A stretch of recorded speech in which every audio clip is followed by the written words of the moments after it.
Assalamualaikum warahmatullahi wabarakatuh.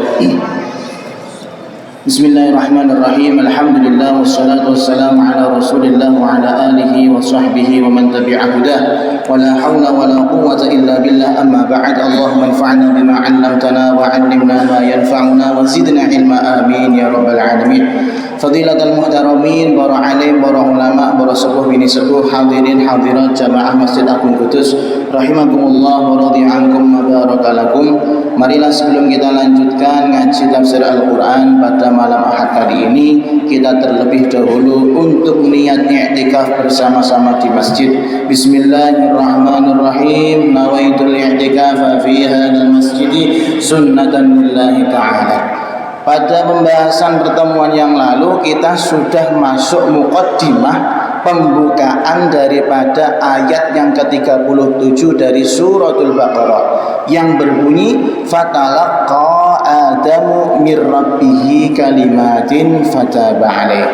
Jadi setelah ada putusan amar, perintah dari Allah Subhanahu wa taala untuk mengeluarkan Nabi Adam, Ibu Hawa dari surga, yang mana dalam kasus tersebut beliau berdua terlihat sebagai orang yang bersalah, maka yang terjadi selanjutnya adalah fatalaqa Adam. Artinya bagaimana? Nabi Adam menerima dari siapa? Min rabbihi, dari Allah. Menerima apa? Kalimatin, beberapa kalimat atau doa. Kemarin sudah kita sampaikan doanya itu apa? Disebutkan di dalam surat Al-A'raf, Rabbana zalamna anfusana wa illam taghfir lana wa tarhamna lanakunanna minal khasirin. Ya Allah, sungguh kami adalah orang-orang yang zalim, menganiaya diri sendiri. Sudah tahu itu pelanggaran kok masih dilanggar. Itu namanya menganiaya diri sendiri. Sampeyan mungkin bingung, menganiaya diri sendiri itu bagaimana? Orang itu biasanya mencari keuntungan sendiri. Ya, salah satu contohnya ini. Sudah tahu itu pelanggaran masih dilanggar. Kalau mau contoh yang lebih konkretnya adalah misalnya ada orang yang tahu dirinya pantangan makan yang gula manis-manis karena punya diabetes misalnya. Nah, itu masih diterjang, itu namanya zalim pada dirinya sendiri. Tapi dalam kasus ini adalah pelanggaran yang dilanggar oleh Nabi Adam dan Ibu Hawa. Berupa apa? Memakan buah pohon terlarang. Rabbana zalamna anfusana, ya Allah, sungguh kami mengakui bahwa kami berdua ini telah menganiaya diri kami sendiri dengan melaksanakan pelanggaran. Tapi wa illam taghfir lana wa tarhamna, seandainya engkau ya Allah tidak berkenan mengampuni kami, tidak berkenan menyayangi kami, fanakunanna minal khasirin, maka kami termasuk orang-orang yang sangat-sangat merugi. Makanya kemarin kita sampaikan bagaimana sikapnya Nabi Adam ketika Allah memerintahkan Nabi Adam dan Ibu Hawa untuk turun ke bumi. Apakah beliau bersedih ataukah beliau misuh-misuh, enggak terima? Enggak. Apa katanya? Alhamdulillah. Diusir dari surga, katanya alhamdulillah. Kenapa alhamdulillah? Karena Allah secara terang-terangan mengatakan ihbitu ba'dukum li ba'din adu. Turunlah kalian semua, antar kalian sesama manusia, sesama makhluk, kalian akan menjadi saling bermusuhan. Lah, letak syukurnya Nabi Adam di mana? Karena Allah tidak mengatakan kalian adalah musuhku. Nah, ini makanya bersyukur betul Nabi Adam ketika diturunkan ke bumi, karena Allah tidak menjadikan Nabi Adam dan keturunannya menjadi musuh Allah. Siapa musuhnya Allah? Iblis la'natullah. Dan ini adalah riwayat yang sahihah yang tadi kita sampaikan, tafsir ayat bi ayat, menafsirkan ayat Al-Quran dengan ayat Quran yang lain. Kan tadi dikatakan menerima kalimat, menerima doa. Doanya apa? Ditafsiri dengan ayat yang lain. Rabbana zalamna anfusana wa illam taghfir lana wa tarhamna lanakunanna minal khasirin. Akan tetapi perlu kita sampaikan juga, ternyata hadis Rasulullah SAW juga pernah bercerita tentang hal yang sama, akan tetapi redaksinya agak berbeda dan tidak ada cerita tentang Rabbana dzalamna anfusana. Apa isinya, bagaimana? Jadi ceritanya itu, suatu saat Al-Imam Al-Hakim di dalam Mustadraknya menceritakan dengan sanadnya yang nyambung sampai Sayyidina Umar bin Khattab radhiyallahu anhu, Rasulullah sallallahu alaihi wasallam pernah bersabda, "Lamma qtarafa Adamul khati'ah qala ya Rabbi as'aluka bihaqqi Muhammadin lama ghafarta li." Ketika Nabi Adam, secara harfiahnya ya kita terjemahkan, kata Rasulullah, ketika Nabi Adam melakukan kesalahan berupa pelanggaran apa? Memakan buah pohon terlarang, maka di saat itu pula lah beliau matur, berdoa kepada Allah, ya Allah, as'aluka bihaqqi Muhammadin, saya memohon kepada engkau dengan pangkat kemuliaannya Nabi Muhammad sallallahu alaihi wasallam, saya minta apa? Lama ghafartali, engkau berkenan untuk mengampuni dan memaafkan kesalahan saya. Aneh toh, Nabi Adam tawasul dengan nama Nabi Muhammad sallallahu alaihi wasallam, yang tentunya Nabi Muhammad belum lahir, karena saat itu manusia yang ada cuma dua, Ibu Hawa dan Sayyidina Abina Adam alaihissalam.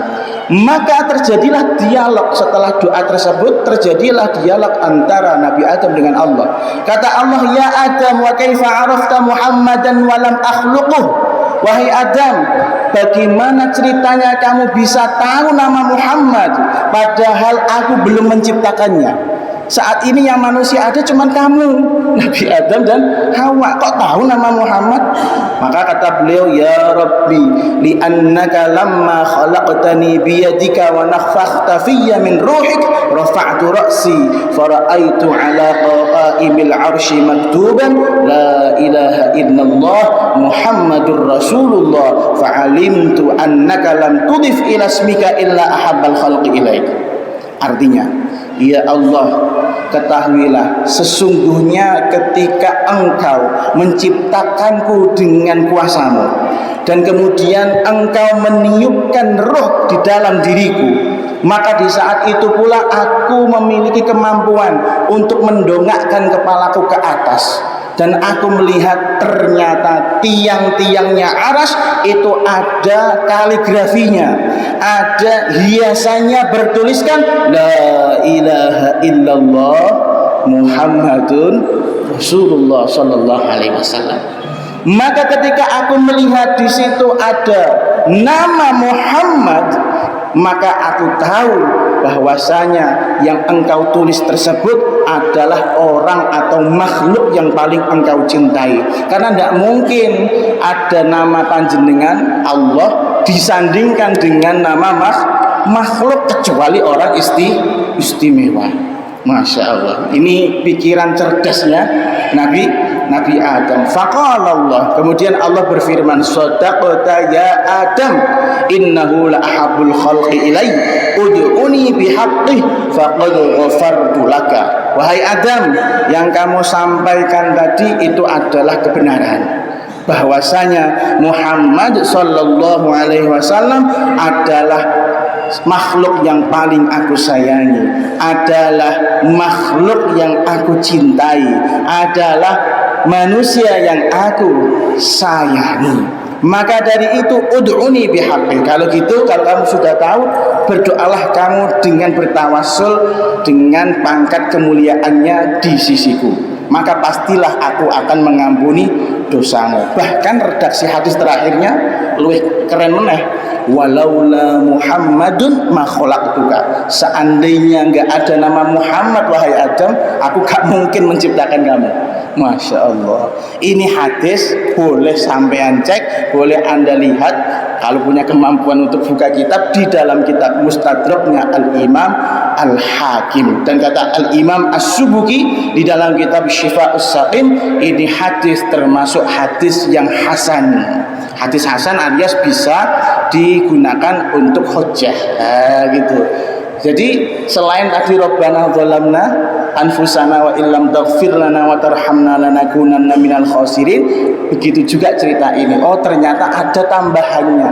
Ini tidak ta'arud antara Al-Qur'an dan hadis, ini bukan bertentangan, bukan berlawanan. Kita sebagai orang muslim ketika ada satu ayat Al-Qur'an dan keterangan dari hadis, jika mungkin untuk dikompromikan maka kompromikan. Seperti ini tadi, di ayat tidak menyebutkan apa tentang tawasul Nabi Adam, tapi di hadis disebutkan. Maka ulama yang cerdas pasti tidak mengatakan wah ini bertentangan, ini enggak. Ulama yang cerdas mengatakan semuanya diambil, semuanya bisa dipakai menjadi hujjah, digabungkan. Nah, kalau sampai terjadi antara Al-Quran dengan Al-Quran, atau hadis dengan hadis, atau bahkan Al-Quran dengan hadis seperti bertentangan, seperti bertentangan, maka yang salah adalah cara berpikir kita. Nah, ya, sekali lagi, maka yang salah siapa? Cara berpikir kita, bukan Al-Qur'annya yang salah, bukan hadisnya yang salah. Makanya itu ulama-ulama itu kalau nggak cerdas betul, ya nggak bisa mengkompromikan seperti itu, nggak bisa. Makanya ada Al-Imam Ibnu Qutaibah kalau nggak salah, takwil mukhtalafil ahadis. Ya, jadi ada hadis-hadis yang terlihat bertentangan, beliau berusaha untuk mengkompromikan. Kalau nggak cerdas nggak bisa. Orang lagi isobab mubtada, lagi isobab kana wa akhwa Tuhan. Wah ini salah ini mas. Ngondokmu pirang tahun? Ngondokmu pirang tahun? Dari mana tahu? Dari Google lah. Wong yang mondok 8 tahun, 10 tahun belum tentu jadi kiai besar kok ya. Kok malah hanya bermodalkan dari Google mengatakan semua salah, semua benar sesuai nafsunya. Naudzubillah min dzalik. Oke, kita lanjutkan. Lalu setelah Nabi Adam matur bertaubat kepada Allah, apa yang terjadi setelah itu? Fataba alaihi ay faqabila minhu rabbuhu at-taubah. Allah berkenan menerima taubatnya Nabi Adam. Kan kemarin sudah kita sampaikan, lucu ini. Nabi Adam salah dalam hari ini seperti salah, kan makan buah pohon terlarang, diusir dari surga. Tapi anehnya sebelum ngusir dikasih apa? Sangu. Kepengen tobat, tak warai carane tobat. Ini kan kalau orang bukan nggak disayang betul kan nggak bakal dikasih sangu. Beda dengan iblis, disuruh keluar ya keluar temenan tanpa ada embel-embel tobat atau apapun. Tapi Nabi Adam enggak, lucu, dikasih fasilitas, dikasih sangu untuk menuju bumi dengan taubat, bahkan diajari tobatnya tuh caranya gini loh. Tobatnya caranya gini loh. Karena lucu loh. Ini kalau bukan orang yang paling disayang nggak mungkin. Ibaratnya seperti kiai punya santri nakal, mau nggak mau harus dikeluarkan dari pondok misalnya. Ya kamu keluar dari pondok sana, nggak apa-apa. Tapi ini kita bawa, kanggo sangu mimpin masyarakat loh. Ini kalau nggak disayang nggak mungkin kan? Nah gitu sama. Nabi Adam luar biasa. Dalam kondisi yang di adegan ini adalah salah, tapi Allah Subhanahu wa taala berkenan memberi kisi-kisi cara kembali ke surga lagi loh.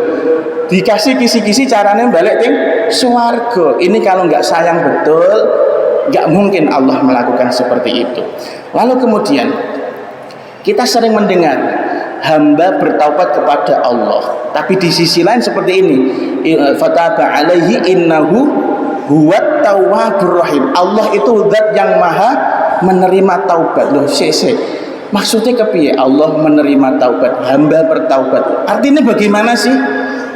Artinya itu beda apa sama? Maka di sini wa aslut taubi arruju. Asli kata taubat itu artinya adalah kembali.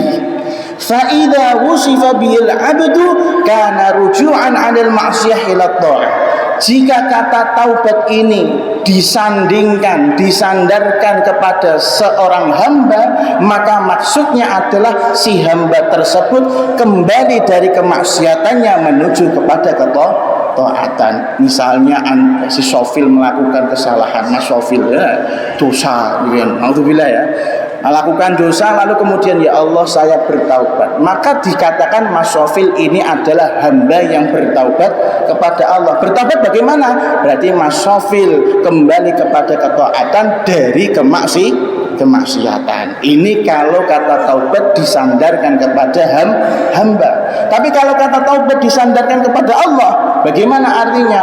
Wa idza wusifa bihil bari'u uridu bihir ruju' anil uqubah ilal maghfirah. Alhamdulillah. Jika kata taubat disandarkan kepada Allah Subhanahu wa taala, maka kalau kata-kata Allah bertaubat artinya Allah berkenan kembali dari menyiksa seorang hamba untuk mengampuni seorang hamba. Jadi artinya at-tawwab itu zat yang menerima atau mengampuni hamba, menerima taubat hamba. Paham ya? Jadi jangan sampai bingung Allah bertaubat itu bukan kata-kata yang salah gitu. Maksudnya gitu loh. Allah bertaubat itu bukan berarti Allah itu melakukan kesalahan seperti kita tuh enggak. Allah yang awalnya menyiksa seorang hamba kemudian kembali dengan keputusannya memberikan apa? Ampunan kepada hamba. Jangan bingung ya. Lalu kemudian ini indahnya bahasa Arab. Saya akan berbicara sesuai konteks santri ya. Fataba alaihi diperhatikan kata-kata Al-Quran fataba alaihi, kemudian Allah berkenan menerima taubatnya Nabi Adam. Kata fa ini loh, fataba, fa-nya saja itu memiliki arti. Nah, bahasa Arab itu luar biasa indahnya, memiliki arti yang menerangkan tentang tartibnya, urutannya taubatnya Nabi Adam. Jadi kalau kita ini melakukan kesalahan, melakukan perbuatan dosa, itu ada langkah-langkah yang harus kita lakukan dalam bertaubat. Tidak boleh sembarangan. Lalu bagaimana cara taubatnya Nabi Adam? Kata ulama, al-fa'u lid-dalalati ala tarattubit taubah li Adam. Fa di dalam kata-kata fataba alaihi ini menunjukkan urutnya, teraturnya cara taubatnya Nabi Adam alaihissalam.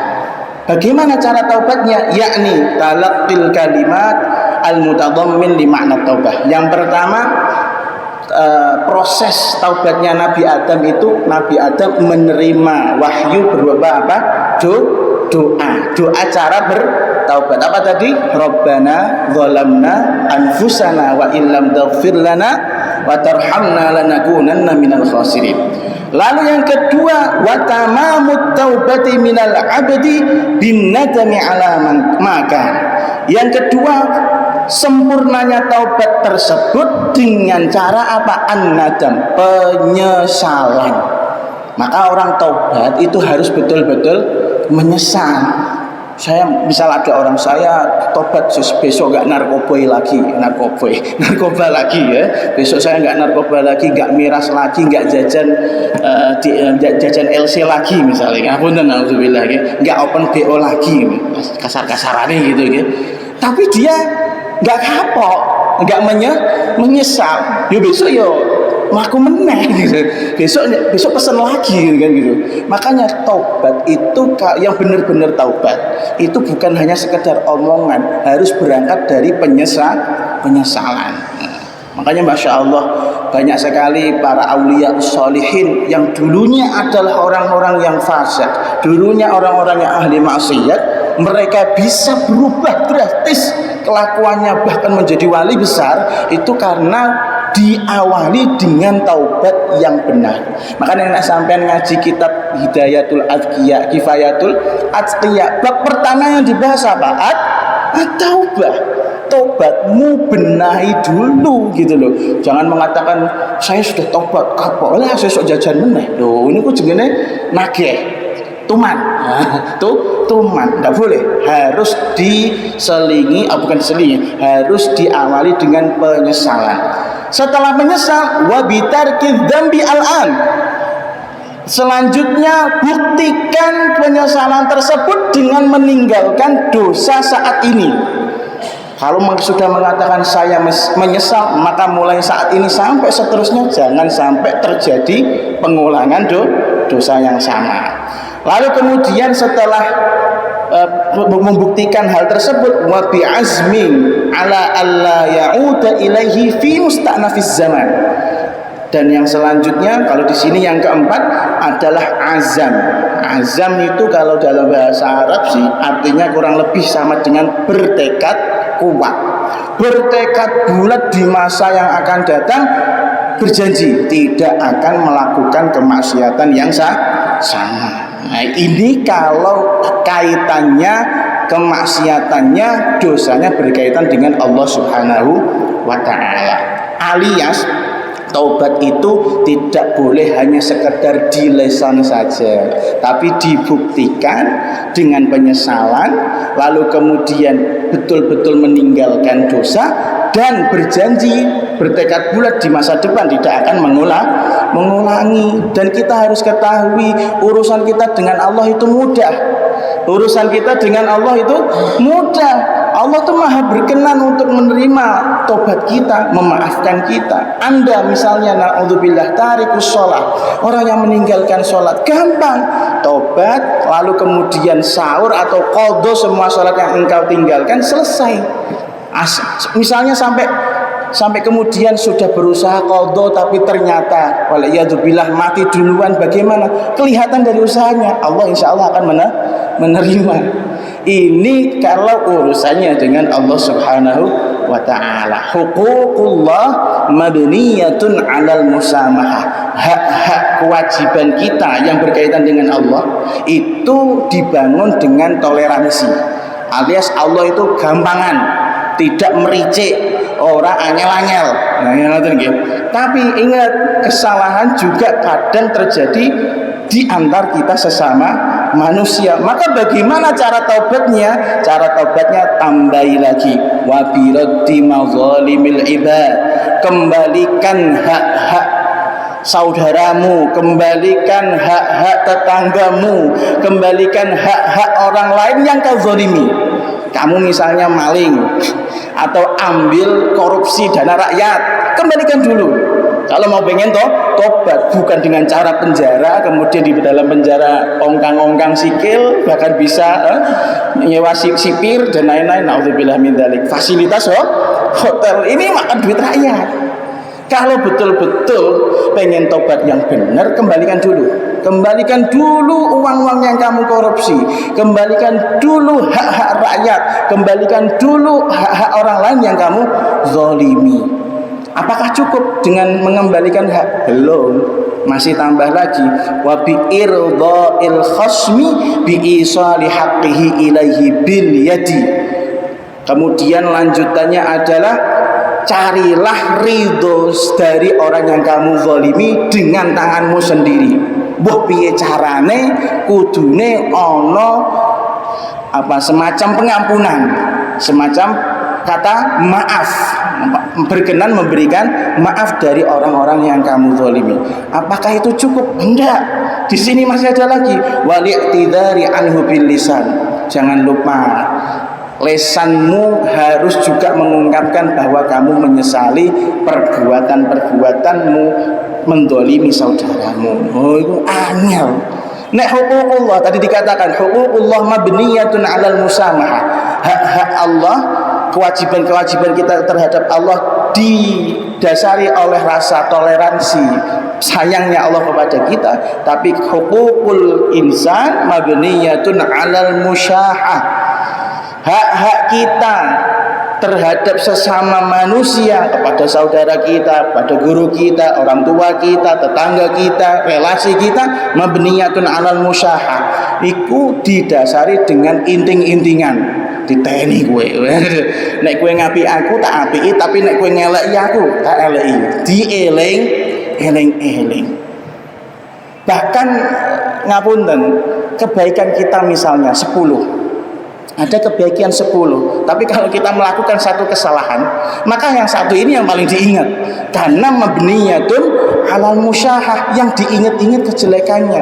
Makanya untuk minta maaf sama sesama makhluk itu susahnya bukan main. Step-stepnya bukan hanya sekedar klarifikasi, ya saya mohon maaf kemarin saya khilaf tergoda oleh setan. Lho kok setannya sing disalahno, sing lakone kowe kok setannya sing salahno, saya tidak bermaksud sedemikian. Ngono klarifikasi seperti itu sekarang sudah biasa. Yang diperlukan adalah bukti nyata. Makanya kalau ini orangnya nggak mau maafkan, urusannya kalau sampai mati keduanya berarti dilanjutkan di mana? Di pengadilan Allah Subhanahu wa taala. Bayangkan misalnya Anda hanya nyolong pentil, lalu kemudian orang tersebut tidak mau memaafkan, kemudian pengadilan di hadapan Allah hanya sekedar pentil, biar bayangno, gak keren belas. Maksiat model apa ini ya? Maksiat kena maling pentil. Maka masya Allah para salafus saleh itu kalau yang hal-hal yang sepertinya remeh itu dipikirkan betul. Ada cerita kalau nggak salah, ini saya lupa kemarin mutolaah kita apa gitu. Ada seseorang itu saking laparnya dia itu meh semaput, pokoknya ngeleh-ngeleh temenan, mulai ragaruan. Sudah sakaratul maut mungkin kali ya biasanya, saking nggak makan 2 hari atau 3 hari. Lalu kemudian orang tersebut mencium aroma bau masakan dari sebuah rumah. Lalu kemudian dia dinggek pokoknya berusaha untuk masuk dengan cara yang haram. Hatinya sudah, wah iki mangan iki, ada makanan, tidak ada yang nunggoni, omah terbuka lebar, bismillah masuk. Bismillah masuk, mau ngambil apa?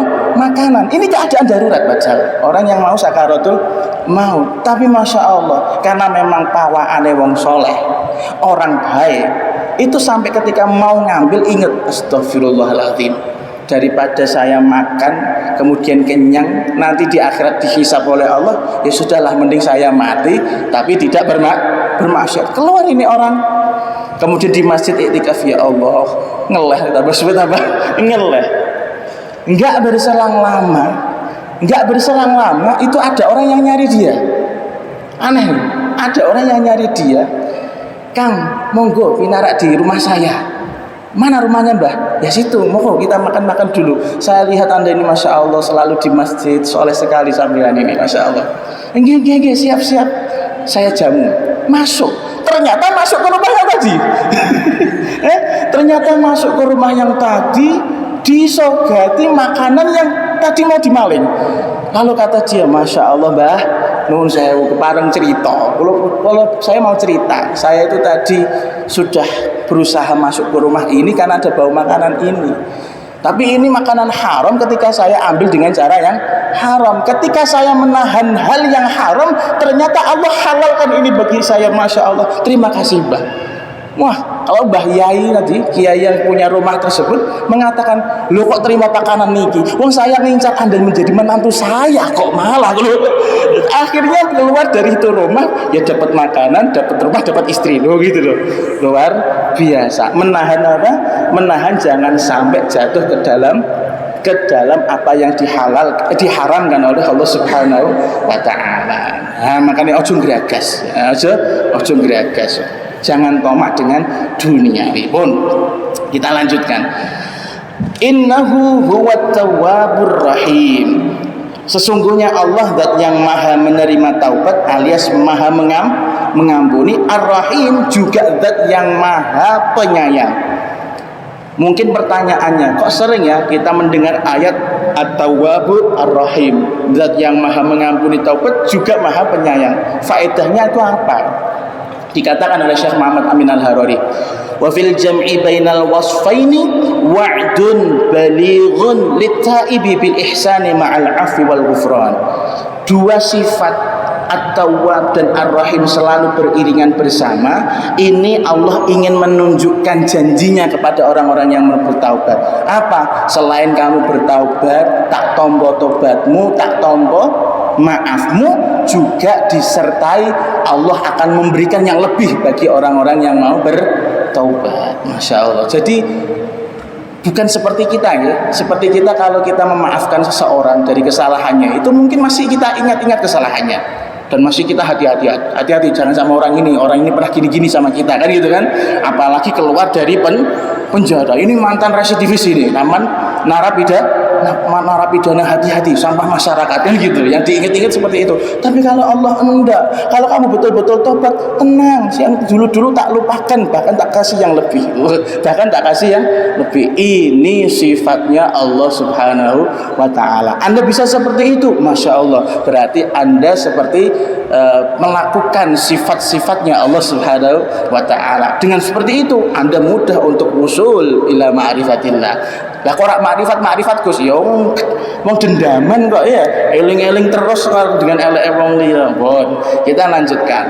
Buka Adam wa Hawa wa huznuhuma 'alal khuruji minal jannah. Cerita tentang tangisannya Nabi Adam dan Ibu Hawa ketika divonis harus keluar dari surga. Diceritakan dari Ibnu Abbas radhiyallahu anhuma, baka Adam wa Hawa ala ma fatahuma min na'imil jannah mi'atai sanah. Ceritanya ketika Nabi Adam dan Ibu Hawa diputuskan untuk keluar dari surga, mereka berdua nangis sampai lamanya 200 tahun. Masya Allah, nangis mengakui kesalahan. Walam yakula walam yashruba arba'ina yauman, dan keduanya enggak makan, enggak minum selama 40 hari. Kok kuat Gus? Jangan samakan dengan dirimu. Nah, jangan samakan dengan dirimu. Kita ini Masya Allah keluar ada Indomaret, Alfamaret, KFC, ada es teh kota besar, Jumbo, itu keluar sudah pikirannya makanan. Mereka enggak. Orang-orang surga masih ke bawah suasana surga. Mereka nangis sampai 200 tahun enggak makan, enggak minum sampai 40 hari. Kok kuat? Mungkin terjadi seperti itu karena kita bukan settingan mereka, jadi nggak paham ya. Walam yaqrub Adam Hawa mi'ata sanah. Bahkan Sayyidina Adam tidak mau nyentuh Ibu Hawa sampai 100 tahun. Saking kelengan bersedih atas hilangnya kenikmatan yang mereka terima di surga. Lalu kemudian ada riwayat yang lain. Balagani anna Adam, dari Syahr bin Hausyab, balagani anna Adam lamma hubita ilal ard aw habata ilal ard maka tatala mi'ati sanah la yarfa'u ra'sahu haya'an minallah. Allah Akbar.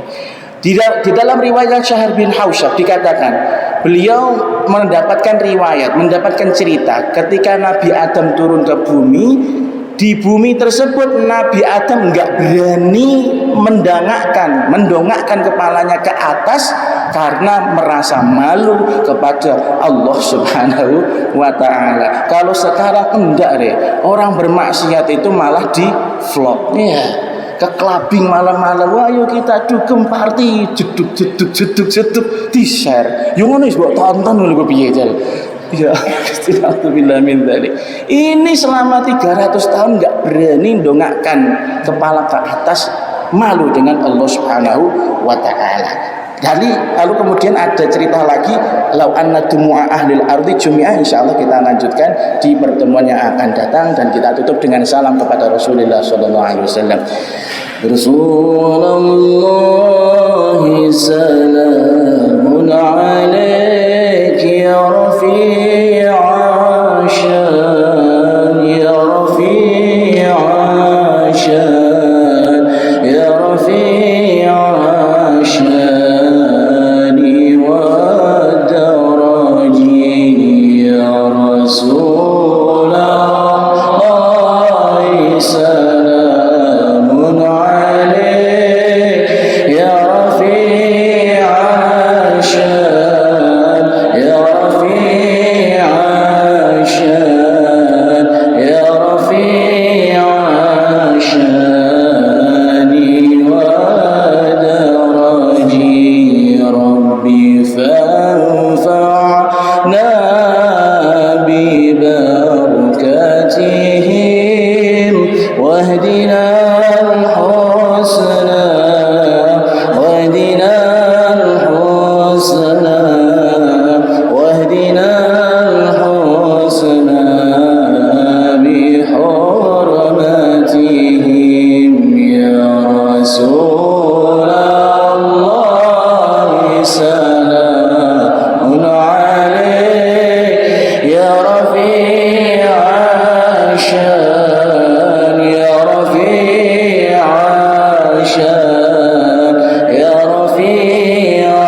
من الفتن يا رسول الله سلام عليك يا رفيع الشان يا رفيع الشان يا رفيع الشان يا درج صلى الله على سيدنا محمد وآله وصحبه وسلم والحمد لله رب العالمين ثم السلام عليكم ورحمة الله وبركاته.